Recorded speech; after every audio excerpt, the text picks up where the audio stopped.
नमस्कार, स्वागत है आपका ग्राउंड न्यूज़ नेटवर्क में। मैं अनुराग यादव। आज मेरे साथ कुछ ऐसे युवा साथी हैं जिनको रोज़गार तो मिला है, पेमेंट नहीं।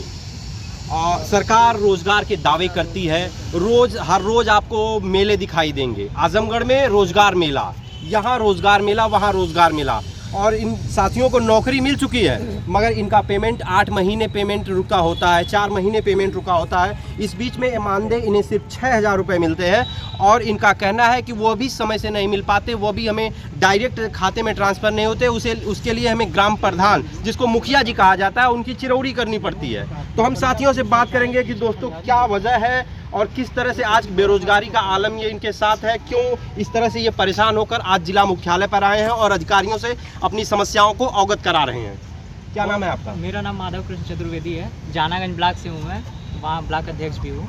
और बहुत सारी समस्याएं हैं, जैसा कि आप लोग देख ही रहे हैं। हम लोग लगातार यूनियन से भी जुड़े हुए हैं। पहले मैं आपसे ये जानना चाहूँगा, आपकी एजुकेशन क्या है? मेरी एजुकेशन में B.Ed क्वालिफाई हूँ और सीटेट भी क्वालिफाई हूँ। कितना परसेंट है आप? मेरा 72% B.Ed में। तो आप ये संविदा कर्मी की नौकरी क्यों कर रहे हैं? ये बेरोजगारी का हाल आप लोग देख ही रहे हैं, यूपी में क्या चल रहा है। तो इस पोस्ट पे तो ग्राम के टॉपर लिए जाते थे। बिल्कुल, हम लोग intermediate, high school intermediate topper हैं। ग्रेजुएशन भी मेरा इलाहाबाद यूनिवर्सिटी से हुआ है। मैं भी केमिस्ट्री डिपार्टमेंट का वहाँ पे लगातार 3 साल टॉपर हूँ।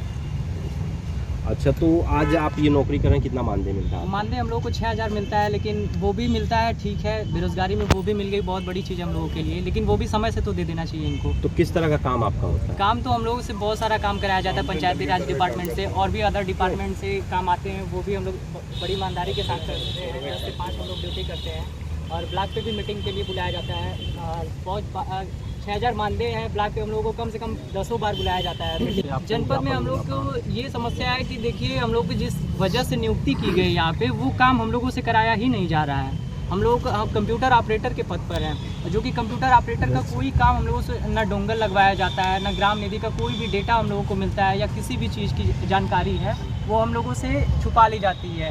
हम लोगों को जो पेमेंट, ग्राम की पेमेंट हम लोगों को करना होता है, वो पेमेंट हमसे ना कराकर ब्लॉक के ऑपरेटर से या सफाई कर्मी, अदर सफाई कर्मी से ऑपरेटर उसको बुलाकर कराया जाता है, क्योंकि वो काम हम लोगों को सिखाया जाए, बताया जाए, हम लोग को कराया जाए। अगर आप हमें डोंगल नहीं देंगे तो हम लोग कैसे जानेंगे डोंगल कैसे लगाना है, कैसे सीखना है? तो मतलब नौकरी दे दी गई है, अधिकार नहीं है? बिल्कुल अधिकार नहीं है। जो कि गाइडलाइन में जो हम लोग को अधिकार दिया गया है, वो भी अधिकार हम लोगों को नहीं दिया जा रहा है। कि आप उस टाइम बताया गया था कि आपकी नियुक्ति पंचायत सहायक पद पे हो रही है, आप लोग गांव के टॉपर हैं, सेक्रेटरी और प्रधान के बीच की एक कड़ी है, आप लोग को ये करना है। सारी चीज़ें, गांव के जितने भी सारी चीज़ें हैं, वो सब आप लोगों से ही रूबरू होके जाएंगे। तो क्या मतलब आप लोगों ने उम्मीद की थी कि आप अपने गाँव में रह के कुछ बेहतर कर पाएंगे? बेहतर करेंगे। हम लोग एक समाज को एक नया दिशा भी देने की कोशिश करते हैं। आज की डेट में बहुत सारा हम लोग पे रोक टोक भी लगाया जाता है, लेकिन एक नई दिशा की ओर मुड़ना चाहते हैं, वहाँ पे कुछ न कुछ बाधाएं हम लोगों को रोक दी जाती हैं। तो क्या कहना चाहेंगे, जिन भाई साहब ने जो बातें कही, क्या आपकी भी विकासखंड में इस तरह की समस्या? बिल्कुल, हम सभी लोगों की राय है, हम लोगों को सभी बातें और सभी तकलीफें एक ही है। आजमगढ़ में पूरी 1858 ग्राम पंचायतें हैं, और अकेले बिलियागंज में 20 से ज़्यादा ग्राम पंचायत नगर पालिका में कन्वर्ट हो गई है। तो इसका मतलब वहाँ के पंचायत सहायक जो हैं, उनके भविष्य का क्या होगा? 1 साल उन्होंने पंचायती राज को बहुत ही धैर्य के, बहुत ही ईमानदारी के साथ दिया है, तो इसका मतलब उनका भविष्य क्या है, खराब हो रहा है। तो हम लोग ये चाहते हैं कि नगर पालिका जो कन्वर्ट हुई है, उसको भी पंचायत सहायक को भविष्य के बारे में सोचा जाए। और जैसे भाई ने अभी कहा कि यहाँ पे पेमेंट हम लोग की बहुत कम है, 6,000 रुपये मानदेय है, वो भी DPT के माध्यम से नहीं दी जा रही है। सचिव और प्रधान जी के अंदर हम लोग हैं। इसमें कई ग्राम पंचायतों में सचिव से विवाद होने की वजह से, ग्राम प्रधान की अपोजिट होने की वजह से पंचायत सहायकों को मानदेय नहीं दिया जाता है। इसकी वजह से उनको बहुत ज़्यादा दिक्कतें आ रही है, काम भी कर रहे हैं, पेमेंट भी नहीं मिल रही है। तो हम लोग ये चाहते हैं कि ये जो संविदा का हम लोग सिस्टम है, तो संविदा को पहले अस्थायी किया जाए, क्योंकि अगर अस्थायी हो जाएगा तो हम लोग एक इंडिपेंडेंट हो जाएंगे, हम लोग किसी के सिग्नेचर के मोहताज नहीं रहेंगे। तो ये अस्थायी करवाया जाए, 6,000 का मानदेय को वृद्धि। सरकार निजीकरण की बात कर रही है, इसीलिए संविदा को पहले लाया गया, फिर आउटसोर्सिंग से नियुक्ति की जाएगी।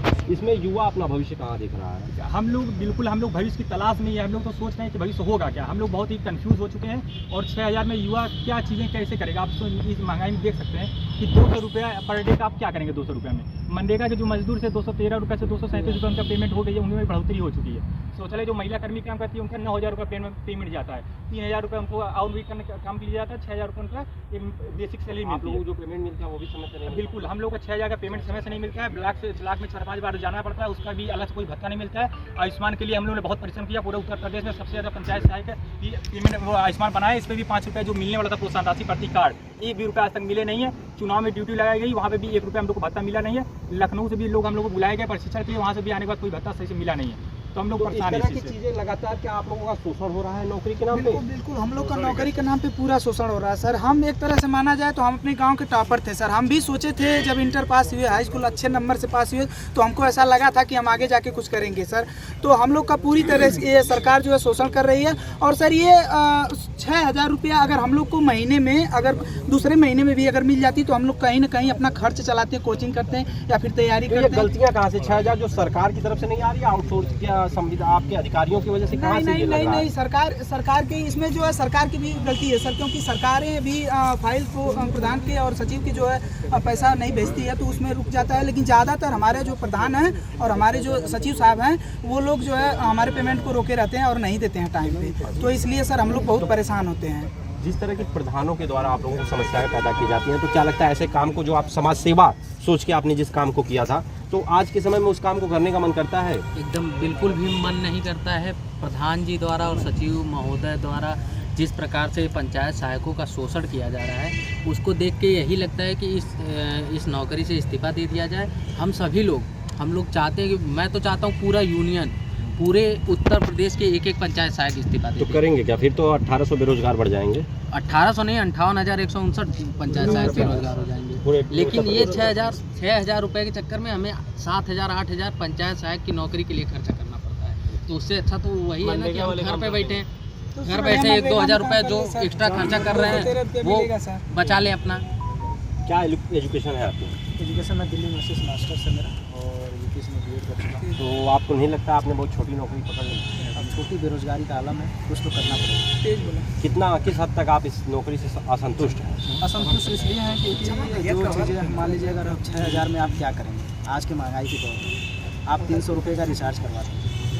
अच्छा, एक चीज आई थी, सरकार ने, उत्तर प्रदेश सरकार के मुख्यमंत्री ने कहा था, एक बार हमें याद है पीसीएस टॉपर हुई थी राजस्थान, कहीं और किसी और स्टेट की, तो उन्होंने कहा था हमारे उत्तर प्रदेश में टैलेंट की कमी है। मुझे लग रहा है आप टैलेंट की कमी है मानते हैं? टैलेंट की कमी नहीं, उनके देखने में टैलेंट की कमी हो कि वो देख नहीं पा रहे हैं हमारे युवाओं को कि हमारे युवाओं में कितना जोश भरा हुआ है, हमारे युवा क्या क्या कर सकते हैं। कमी उनमें है, कमी हमारे युवाओं में नहीं है। आप काम तो दीजिए, काम देंगे, बेगारी करवाएंगे, महीने का पेमेंट नहीं करेंगे, बेगारी ही तो है। 4 महीने हम बिना बेगारी पैसे का काम कैसे करेंगे? अच्छा, रोजगार सिमटता चला जा रहा है, इसमें युवाओं का क्या? आगे करिए।